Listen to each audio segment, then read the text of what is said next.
Hi. All right, are we on? Can we hear? There we go. Thank you for that great hype for fleet electrification. Get everyone super excited about it. A very exciting topic. Thank you. Anyone here drive a car? No one drives a car. So that's what we say is we ask a question when we know kind of everyone has done it, and we just see the level of participation out of the gate. So we're going to work on that. I do have another question. Who here is from Austin, Texas, our local Austinites? And keep your hand up for just a moment. You know I can see y'all. I mean, I see Austinites here. My advice is this for those visiting, please connect with a local, help you around, and if you saw someone not raise their hand, please introduce yourself. I am very excited about today's guest in Fireside Chat, Mr. Mark Dowd. So if you go to Mark's LinkedIn page, he has a clip. You can see all 18 of his experiences. And rather than me going through all 18, I'm just going to focus on the last few years where I had the wonderful opportunity to work with this young man. About 8 years ago, he led an effort called the Smart Cities Challenge, which brought together 72 cities to compete for a $50 million grant. And then he started a little something called the Smart Cities Lab, which has done fantastic work in this space. He was the New York Metropolitan Transportation District or Association, the first Chief Innovation Officer, and he's back at the White House with a focus on fleet electrification. So please give me a great howdy, well-to-do Texas welcome for Mr. Mark Dowd. Thank you.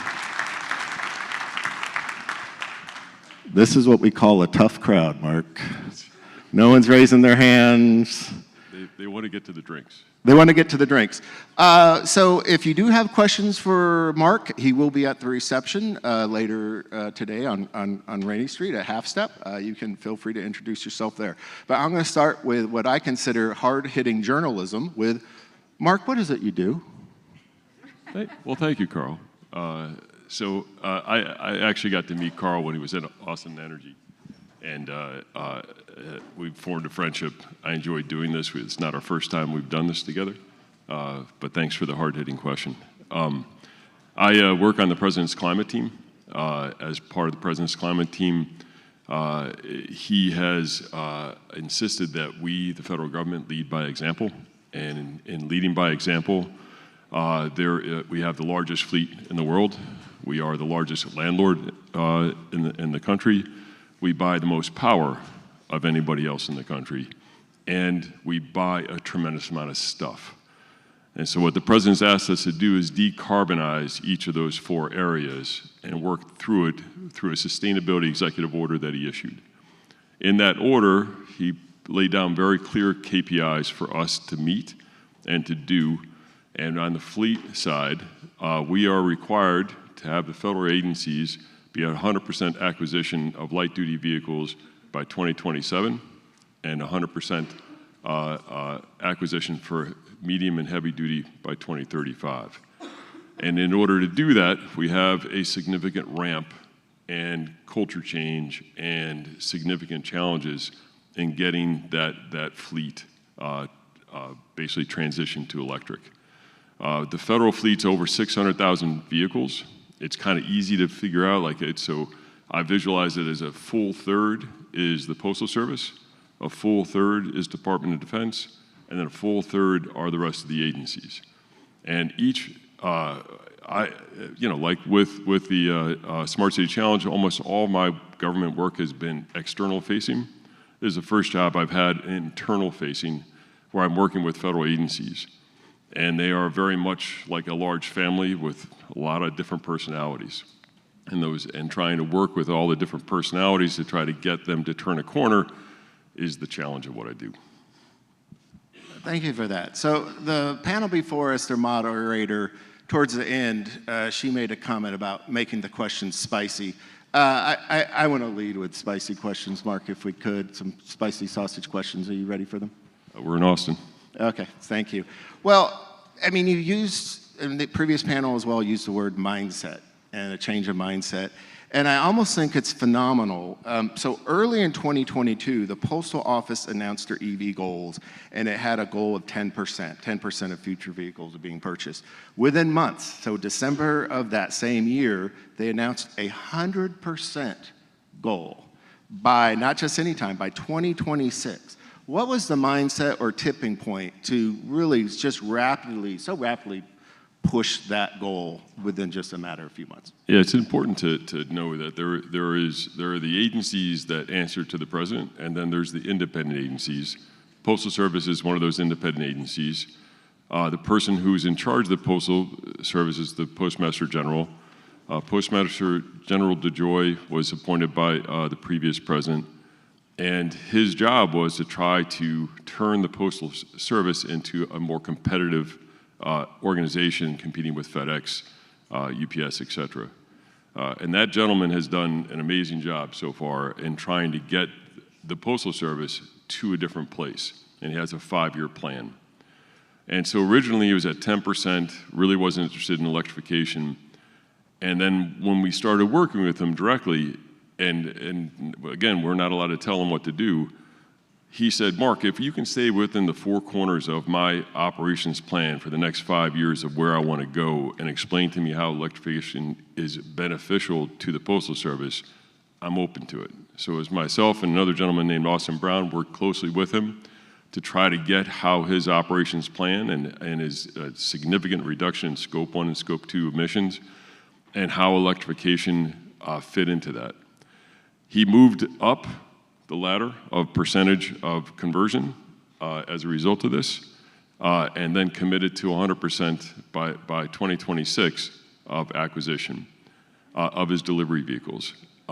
And he has followed through on that. He did get some help with the IRA, Inflation Reduction Act, provided $3 billion, $1.7 billion for infrastructure, $1.25 for vehicles, and that's to pay for the incremental cost for those vehicles. And he has followed through in a very impressive way on electrification with Postal Service. And so it's one thing, like, you know, for me, I was kind of like, that's kind of was in the too hard pile, Postal Service, with all the stuff that was going on. And then for him, the quick turn, and I'm sure you guys see this in your own jobs, when we talk about climate, it's kind of this amorphous thing. When we talk about operations and how that impacts in a positive way the bottom line, and you can have alignment between what it is your mission is and electrification, whether it's electrifying buildings, electrifying, buying carbon-free electricity, all those things come at a point where you start understanding that it's part of the future and you make that turn, and that's what the Postmaster General did. Well, I think what I'm hearing from you, and I've heard that in my ecosystem here in Austin, and really what I'm doing right now with utilities across North America is you're not leading with medicine or mandates. It was about listening to the mission, the operational mission of the organization, and how fleet electrification gives you a competitive advantage. I remember those early discussions with the city of Austin fleet, so it's not the 66,000 minimum type, but it's still a significant fleet, 7,200 assets all in total. And once they started looking at the problem with how we align with the mission to include first responders, and that's really when it clicked and I think took off. So I do appreciate that approach. The approach is this isn't medicine, or because I know you have some specific mandates from the president and executive orders to really kind of focus on that. But I think leading with what is your mission and understanding and how does this give you a competitive advantage, I think is very, very well received. That mission piece is critical though, because if you go to Department of Justice and say, hey, you need to electrify your fleet, and a vast majority of them are the FBI. And the FBI has a mission that they don't seek as consistent with the current technology and law enforcement vehicles to conduct the mission that they need to do. So we need to meet FBI where they are and start working with them on trying to do that. So with DHS, which is the largest law enforcement agency in the country, we have formed a law enforcement working group and working with industry to try to figure out how to modify those vehicles so they're consistent with law enforcement mission. Yeah, and I think that's great. And it's not trying to boil the ocean. I truly do believe perfection is the enemy of all progress. And this is a way as well, let's kind of parking lot and have a working group here as we're moving forward rapidly with this department and maybe somewhere in the middle with someone else. So I appreciate that thoughtful process. Let's talk about money. So you had mentioned money, which was helped, I think specifically the IRA, which helped support some of the postal fleet efforts, but IRA, you hear about the bipartisan infrastructure law, the CHIPS Act, private investment. Can you give me an ecosystem of, the money situation and specifically how you see that going down into other communities and or utilities? It's really hard to get your head wrapped around how much money is coming into the system from both the climate and infrastructure and from the CHIPS Act. I think they just announced Samsung is going to get, I think it's $7 billion, and they're also going to be working here in Austin to upgrade their chip facility. It's just a tremendous amount of money, and trying to use that money to incentivize the approach that people are taking. And the IRA money that's coming through the Treasury Department is directed at incentivizing that change. So instead of directing the change in the public sector, incentivizing it. There's the Department of Energy and Department of Transportation have a thing called the Joint Office. The Joint Office received $7.5 billion. $5 billion of that goes directly to the states. Texas got a ton of money, along with the other states, to establish a charging system, where you can drive from up top of the country to the bottom of the country and have a charging network to go along with it. And it's that type of change that is, it's incremental to a degree, but it is also seismic. And the way that you hear the automobile industry talk about it, they talk about it very directly. The future is electric. And is it an easy pathway to get there? No. What I realize, and a lot of you probably already know all this, and I had to come to it, vehicles are easy kind of understand, right? You can kind of get your head wrapped around about what an electric vehicle is and the technology that goes into it. The charging infrastructure and the grid readiness issues, those are significant. And I think I was on the job for 3 days. They sent me down to an EPRI conference in North Carolina. And one of my friends and former colleagues, Alex Karros, who works at GM, was there. I'm like, Alex, man, how do I think about this?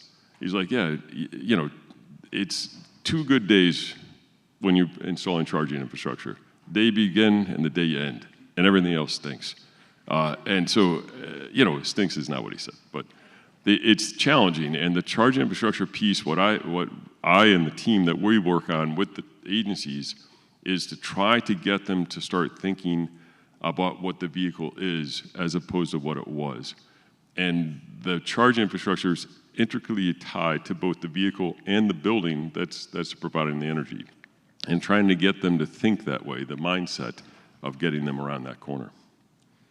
Yeah, what we found is if you're too late, you could have full battery electric vehicles sitting at a depot. That is terrible for operations and optics. If you're too early, you might have just the infrastructure kind of sitting there, so it's just in time. So here in Austin, what we found working very closely with Fleet is we did as the trusted advisor. So that is a theme that the Electric Vehicle Leadership Council is working a lot on, is how the utility can be a trusted advisor.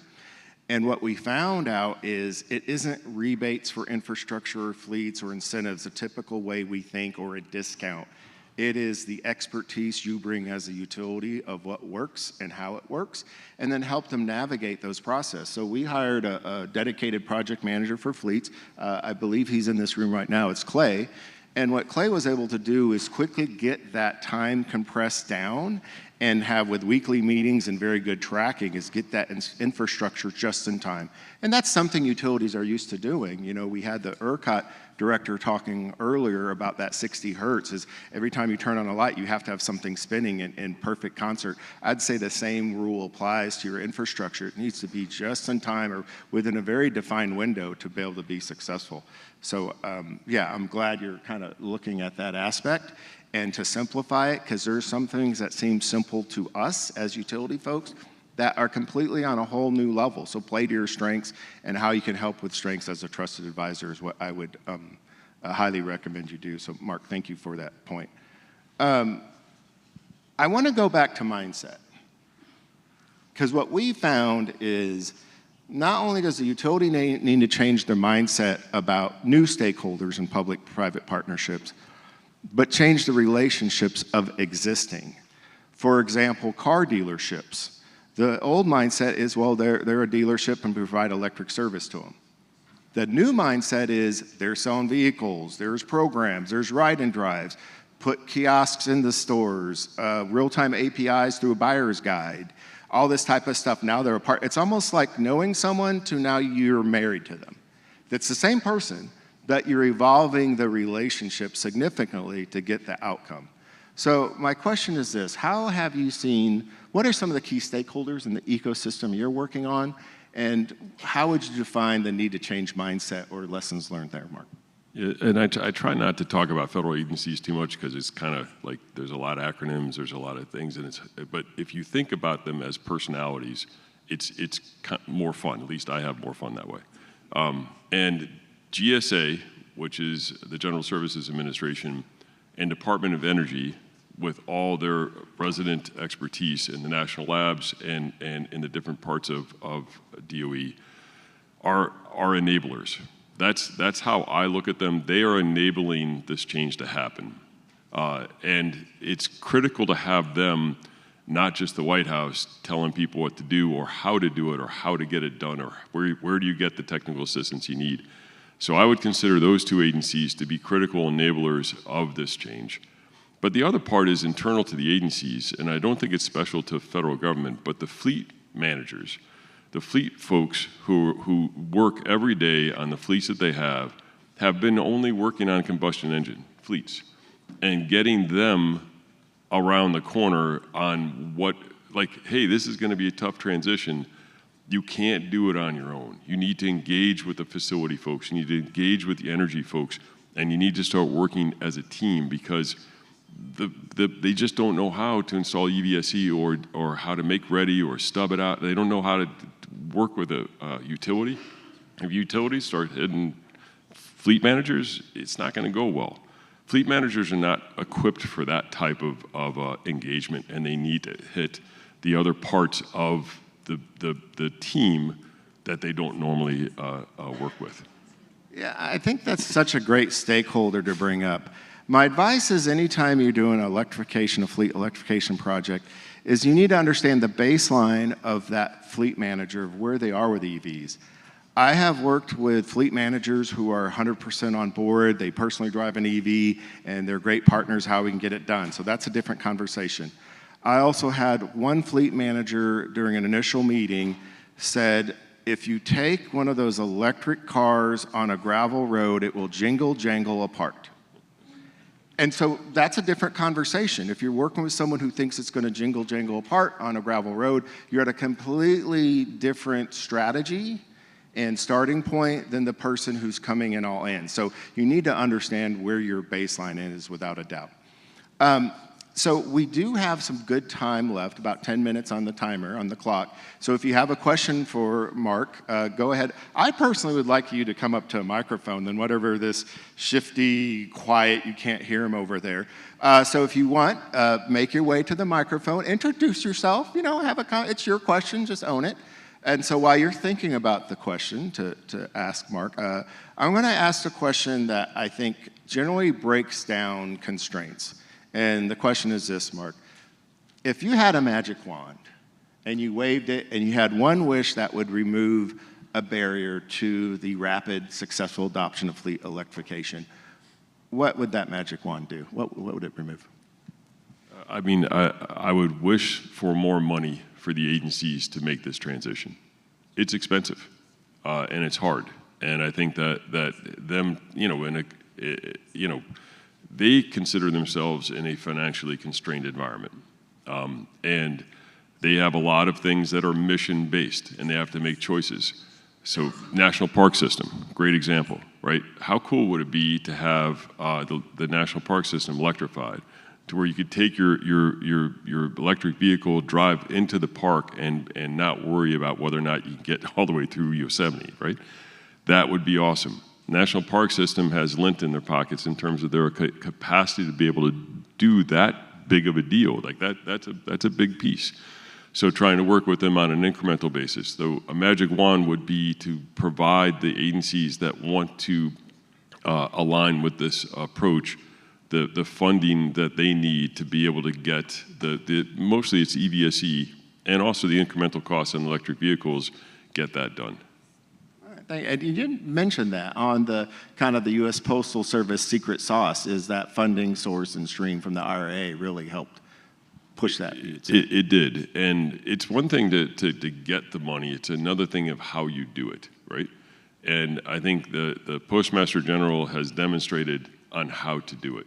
There are, and it's mostly in the South, there are electric delivery vehicles out in the neighborhoods now, and if you need a great advertisement of electrification, it's your postal service showing up in an electric vehicle and delivering the mail, and they're that is fantastic stuff. Yeah, that's great. So I saw John Sawyering. You're our first John, even though I know who this is and is a friend, he's not a plant mark, so his opinions are the opinions of his own. John, yeah, introduce yourself and please ask your question. Thank you. I appreciate it, Karl. Mark, thank you for coming to Austin. My name is John Sawyering. I'm a retired IBM executive. I used to lead the Smarter Cities, Smarter Buildings part of IBM was part of my organization. I saw we have that in common in the past. I'm now the president of an impact investment company. It's a nonprofit, but we support angel investors nationwide who are making investments in the energy transition, electrification of transportation, or zero carbon emissions. It's more than just electrification. My question goes back to two concerns that we have experienced here in Texas. 5 or 6 years ago, maybe even more now, hackers took down the gasoline delivery and diesel fuel delivery pipeline from Texas to the Carolinas. Gas stations were out, reminded me of about 1971 with the gasoline shortages, and there was a shift to solar energy at that time briefly. The second one is the majority of the Texas grid, called ERCOT is the acronym, in February 2021 had a multi-day outage. So my question, considering fuel, whether it's gasoline or diesel or electricity, what's your focus on the fleet in terms of reliability and security and reliability in terms of delivery of whatever form of energy needs to get to your fleet so the Postal Service, the FBI, the DOD, and others keep their vehicles moving? Yeah, it's a big question. I'm not sure I can answer all the parts of that question, other than the work that the agencies do to try to get around the corner is complicated, and it's complicated by mission. And DHS is taking the approach, both on the border and in other places. Let's try out different vehicles, see if they can work, see if they can be consistent with mission, right? DoD non-tactical, right? Again, that's important. It's non-tactical vehicles, and how are they able to also stay within mission, right, and stay consistently in mission, and at the same time, to me, DoD is taking an approach from a resiliency and climate perspective to have each facility be independent, energy independent, right, with microgrid, et cetera.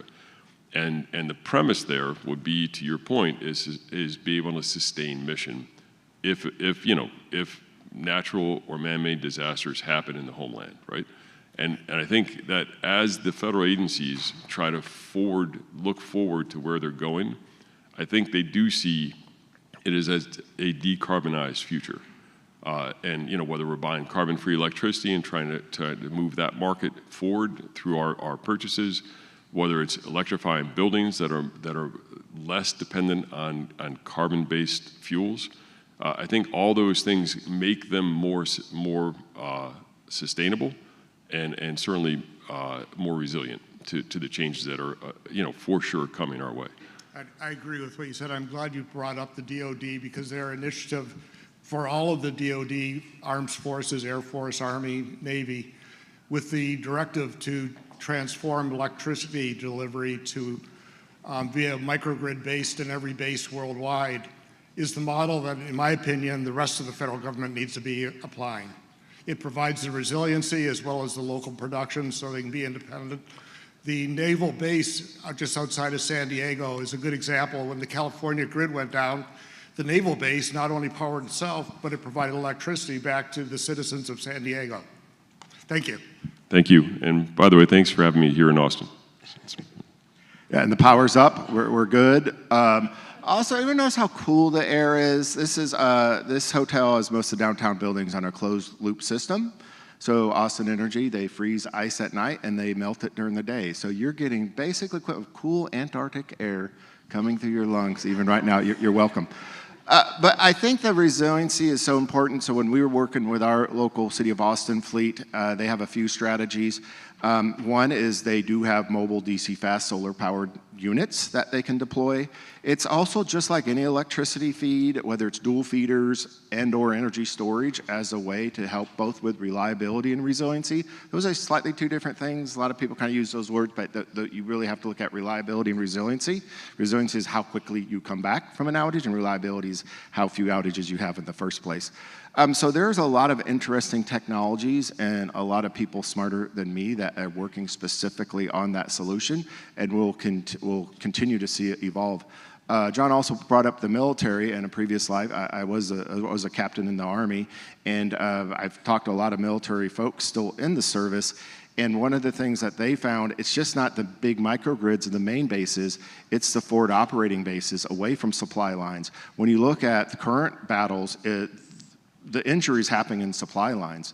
It's roadside explosive devices. So if you can have a microgrid providing its own energy for its servicemen and women well forward, you're just not running as many diesel trucks nonstop. So it's a force multiplier. It's a combat advantage by having that self-containment, if you will, even as far out in the battlefield. So thank you, John, for that question. We have time for one more question for Mr. I see some hands. Come up and make yourself to the microphone, sir. Hi, my name is Jimmy. I'm a founder of a startup, Zero Electric, based here in Austin, Texas. My question is for both of you, actually. Regarding when Karl asked you what would be, if you could wave a magic wand on fixing the electrification problem for fleets, what would that be? You said more money, but how are you looking at the framework of fleet electrification when it comes to vehicle to grid? And what I mean by that is, unlike DC fast charging for commercial use cases where you don't know when the vehicle is going to come in and charge at any point in time, fleets typically have a very strict schedule of operation, right? And basically you have this collection of battery assets that you can turn around and provide utility services to the grid based on those battery assets. So what are the challenges that you're seeing with being able to leverage and monetize these fleets to help offset some of the costs of electrification for fleets? And what do you think, how do you see that in the framework of solving the fleet electrification problem? Thanks, Jimmy. It's a good question in terms of where we are now, where we're going to be to, and then in other words, like the current state, the interim state, and the future state. And how should we be thinking about that from a grid readiness perspective, and from the way I would talk it is managed charging. And the managed charging piece in its current state is hard because of our turnover. We've turned over 58,000 vehicles, made 58,000 new electric vehicles in the fleet. We have installed 8,000 charging infrastructure. We have 26,000 in progress. And until we get around the corner on that, we can't get to the managed charging piece that I think you correctly pointed out, because that is the interim state of being able to have those vehicles be part of how we manage our load at a particular building or facility. And then we are encouraging, and it's hard to do because the conversion rate right now is not there, but we are encouraging the energy and the facility and the fleet managers to work together so that they can get to that interim state, where those vehicles are integral to the stability of that facility from an electric perspective. Thank you for your question. We are out of time. Feel free to have any other questions to Mark at the reception after this. Once again, thank you, Mr. Dowd, and welcome to Austin. Thank you, Mr. Popham. Right, hang on tight.